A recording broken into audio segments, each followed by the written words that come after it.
সুপ্রিয় দর্শক, আমি কিন্তু ইতিমধ্যে দেখানোর চেষ্টা করতেছি মানিকগঞ্জ সরকারি দেবেন্দ্র কলেজের ছাত্রী বৈষম্য বিরোধী ছাত্রদের হাতে কিন্তু আটক করেছে এবং তিনি কিন্তু ইতিমধ্যেই কান ধরে উদ্বোস করতেছে, কারণ তার দোষ ছিল হচ্ছে চাঁদাবাজি করার কারণ হচ্ছে তিনি কিন্তু অলরেডি ছাত্রদের হাতে ধরা পড়েছে।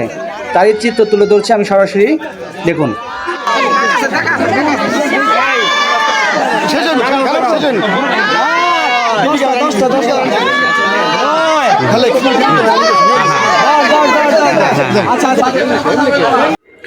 এবং আমরা কিন্তু ইতিমধ্যে দেখতে পাচ্ছি হচ্ছে তিনি কিন্তু তার হোস্টেল থেকে তাকে বের করে দেওয়া হচ্ছে এবং তিনি কিন্তু ইতিমধ্যে তার মুখেই স্বীকার করতেছে যে আসলে তিনি আন্দোলনে ছিলেন কিনা এবং তার কি দোষ ছিল সেটা কিন্তু ইতিমধ্যে তিনি তার জবানবন্দিতে প্রকাশ করেছে, সেটা আমরা তুলে ধরছি। হচ্ছে আন্দোলনের শুরু থেকে বিরোধী ছিলাম, কিন্তু হইতেছে এই যে হাস্যকর না ভাই। বলেন বলেন। তো এখানে হচ্ছে আমি যেহেতু হলের কোনো মেয়ের সাথে অন্যায় করি নাই বা এদের সাথে কোনো অভিযোগ করি নাই, এই জন্য আমি ভাবছি যে এখানে হয়তো আমি সেফটি থাকতে পারবো, হয়তো বা এরা আমার সাথে যেহেতু আমি তাদের সাথে বাজে ব্যবহার করলে তারা হয়তো বা করবে না, কিন্তু এখন পরিস্থিতি যেভাবে ঘটতেছে এই কারণে মানিকগঞ্জের যে সমস্ত নেতাকর্মী আছে সবাই হচ্ছে এখন পলাতক, তাদের সাথে আমার কোনোভাবে যোগাযোগ নেই। তারা যদি কোনো অপরাধ ঘটায় সেক্ষেত্রে আমি মিটিং থাকতে চাই না। ওনাকে বলছি ম্যাম আজকে যেহেতু বলছেন তারা সব কিছু বুঝে আমি কালকে সকালের মধ্যে তাহলে চলে যাচ্ছি। পরে ম্যাম বলছি যে না, এই সময়টা দেওয়া হবে না, তুমি পারলে আজকে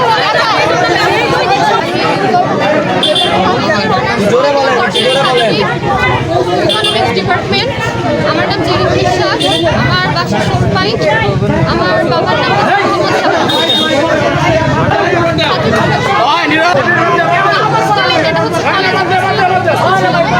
আমি তো খুশিতেই বললাম যে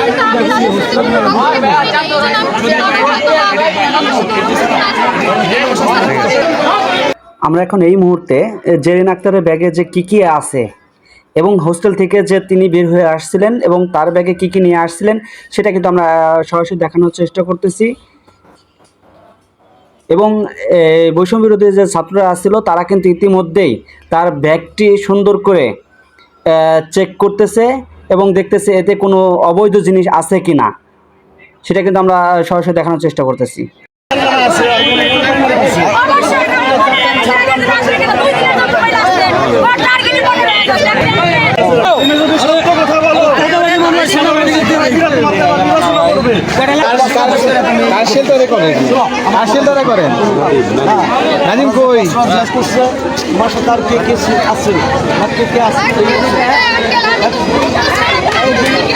তোমার আর কেউ কি ভিতরে আছে?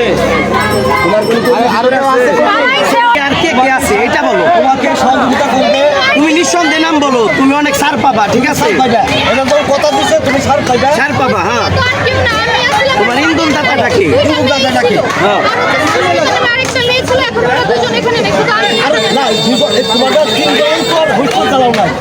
আরো তো লোক আছে, অবশ্যই লোক আছে।